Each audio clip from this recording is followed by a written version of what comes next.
Hello, it is Foundation Friday, November 12th, 2021. Steve Sipress here, and we are in Chapter 5 in our multi-part series on the fantastic book that you're going to see backwards here, The Magic of Thinking Big by Dr. David J. Schwartz.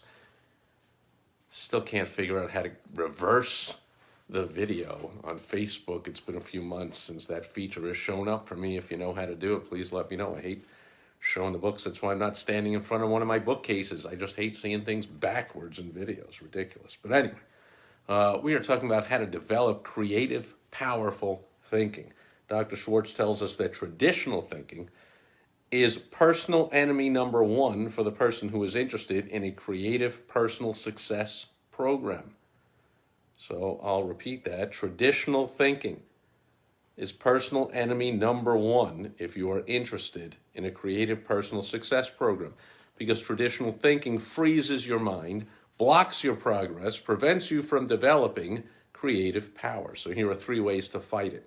Number 1, become receptive to ideas. Welcome new ideas all the time. You know, people are always contacting me, hey, are you interested in hearing about an opportunity? Always want to hear about opportunities, ideas.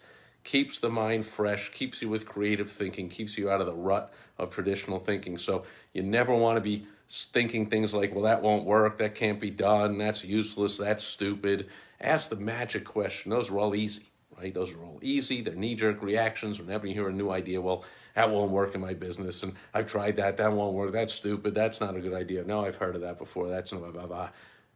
That's all easy to do, and it makes you no money. So the magic question to unleash the possibility of you making money when you hear new ideas, to ask that magic question, how could this possibly work in my business, right? So stop just knee-jerk reaction, that won't work in my business. It doesn't make any money. For the possibility to make money, whenever you hear any new idea, no matter how off the wall you think it is, or how stupid, or how whatever, it won't work, just ask yourself, how could I possibly make that work in my business, and watch the magic happen. Number 2, be an experimental person. Break up fixed routines that you have. Expose yourself to new restaurants, new books, new music, new theaters, new friends. Take a different route. When you're driving to the same place, take a different route every day. Take a different vacation place. You know, I love to play on different golf courses all the time when we play golf. So people say, oh, I got a membership over here, and I got this discount card over here. And yeah, they're always fantastic deals. And we live in a community that has its own golf course. But still, I don't want to get the discount for the golf course card that you have to play a certain number of times. I don't want to get the membership, because I love to play at all different golf courses all the time. You know, I used to have up on a wall in my office, I have it still somewhere, one of these racks somebody got me where you put little golf balls in the rack from the different courses. And I filled that thing up with like 75 different golf balls from all different courses. Wherever I played, I would always, you know, when you pay for the round in the pro shop, give them the extra $3 and buy what's known as the logo ball. So it's a ball, they have, you know, a basket of balls there, whatever, with the logo of that golf course or golf resort or whatever it is on it.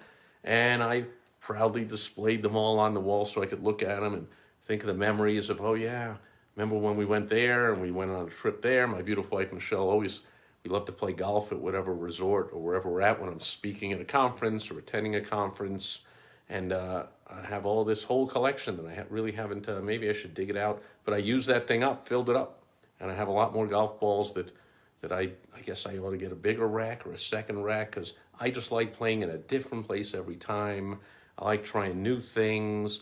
You know, of course, I love classic rocks and the old classic and the bands I loved as a teenager and all that. But I love listening to new music. I love watching a movie with, you know, a TV show I've never seen before. And, you know, keep your mind fresh so you break up those fixed routines. You get into the creative, powerful thinking. And number 3, Dr. Schwartz suggests to us to be progressive, not regressive, right? Instead of thinking, well, that's the way we always have done it, so that's the way we're just going to do it. Or that's the way we did it before, that's the way I did it in my last company, or that's the way it always works in this industry, that's what we're going to do. Instead of all that nonsense, start to think, how could we possibly do it better than what is typical in the industry, or what we used to do, or what we've always done, right? Now, it's not doesn't mean necessarily you come up with something new, but it opens your mind to that powerful creative thinking, right?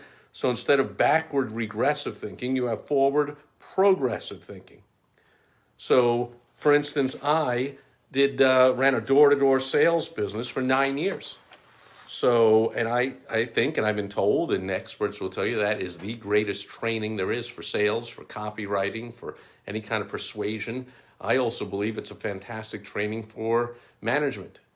You're developing the thick skin and reaching for goals and being consistent, and you're dealing with lots of people in all kinds of situations. You always got to think on your feet. Something new is happening all the time in a different town and with different people. I had different products. I had different people telling me all different, rejections and negatives, and like, oh, get a real job, and hey, do you have a permit? I'm going to call the cops and get out of here. Didn't you see the sign? No soliciting. Whatever.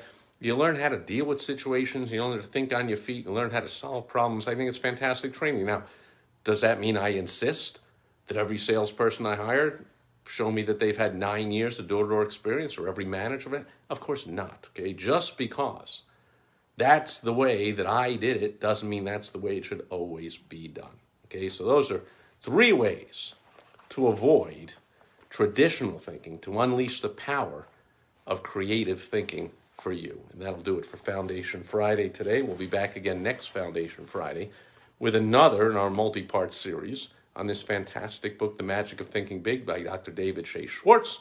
Enjoy your weekend. I'll catch you back here tomorrow. On Social Media Saturday, I have a lesson for you from one of the most powerful social media sites in the history of mankind. And I hope you'll join me then. Over and out for today. Bye-bye.